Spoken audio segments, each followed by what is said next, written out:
Season change होते ही मुझे ही क्यों होता है कोल्ड, कफ, सर में दर्द, बदन दर्द, थकावट, रनिंग नोज। यही सोचते हो ना?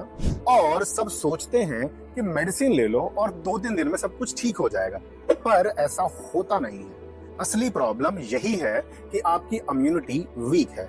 जब तक आप अपनी इम्यूनिटी को नहीं बढ़ाओगे, चाहे आप जितनी मर्जी दवाइयां खा लो, कोई फर्क नहीं पड़ेगा। आयुर्वेद में कुछ ट्रीटमेंट्स हैं जैसे नस्य, कवल, गंडूश और सॉल्ट थेरेपी, जिससे आप अपनी इम्यूनिटी नेचुरली बढ़ा सकते हो बिना किसी दवाई के। तो अभी आइए मैजिक ट्री और अपनी इम्यूनिटी को बढ़ाइए।